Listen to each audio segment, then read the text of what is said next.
हरे कृष्णा, राधे राधे। स्वागत है आपका कन्हैया स्टोरी की आध्यात्मिक यात्रा में। जय श्री राम।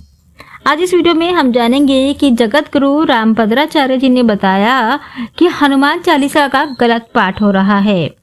उन्होंने कुछ गलतियां निकाली हैं, 4 गलतियां निकाली हैं और उनमें सुधार भी किए हैं। तो आज इस वीडियो में हम जानेंगे कि वो गलतियां कौन सी हैं और कौन से सुधार किए गए हैं। तो आइए जानते हैं। तुलसी पीठाधीश्वर जगत गुरु रामभद्राचार्य जी का कहना है कि हनुमान चालीसा का गलत पाठ किया जा रहा है। उन्होंने कहा कि कुछ चौपाइयों में गलतियां हैं, इन अशुद्धियों को ठीक किया जाना चाहिए। उनका कहना है कि पब्लिशिंग की वजह से लोग गलत शब्दों का उच्चारण कर रहे हैं। महाराज जी ने इसी संशोधन के साथ गीता प्रेस गोरखपुर द्वारा प्रिंट की गई हनुमान चालीसा में 4 चौपाइयों में सुधार कराए हैं। चौपाइयां क्रम से हैं नंबर 6, नंबर 27, नंबर 32 और 38।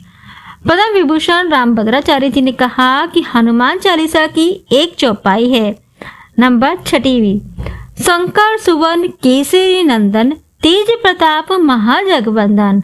उन्होंने बताया कि हनुमान जी को शंकर जी का पुत्र बोला जा रहा है, जो कि गलत है। शंकर स्वयं ही हनुमान हैं, इसलिए बोला जाना चाहिए शंकर स्वयं केसरी नंदन तेज प्रताप महाजगवंदन। उन्होंने कहा कि आगे हनुमान चालीसा की 27वीं चौपाई है, जिसमें बोला जा रहा है सब पर राम तपस्वी राजा, तिनके काज सकल तुम साजा। उन्होंने बताया कि तपस्वी राजा नहीं हो सकता और राजा तपस्वी नहीं हो सकता, इसीलिए जो सुधार स्वरूप है वो ये है सब पर राम राय सिर ताजा, तिनके काज सकल तुम साजा। उन्होंने बताया कि इस तरह से हनुमान चालीसा की 32वीं चौपाई है, जिसमें बोला जाता है राम रसायन तुम्हारे पासा, सदा रहो रघुपति के दासा।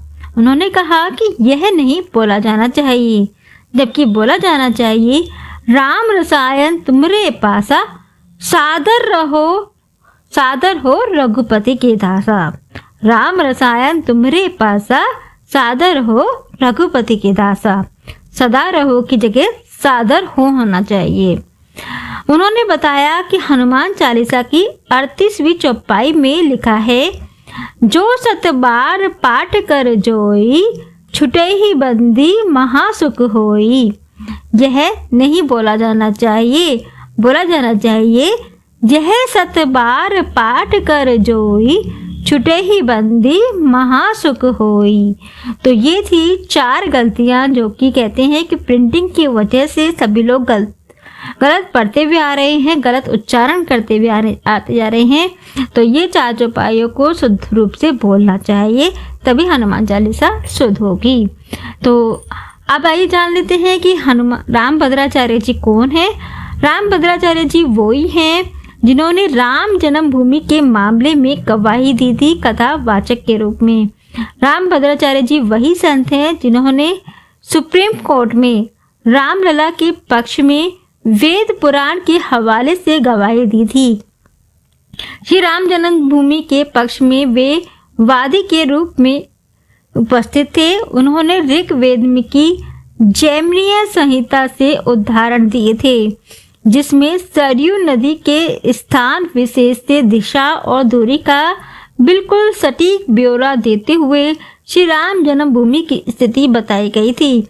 कोर्ट के आदेश पर जैमिनीय संहिता मंगाई गई थी और उसमें जगत गुरु द्वारा बताए गए पन्नों को खोलकर देखा गया तो सभी जानकारी सही पाई गई थी।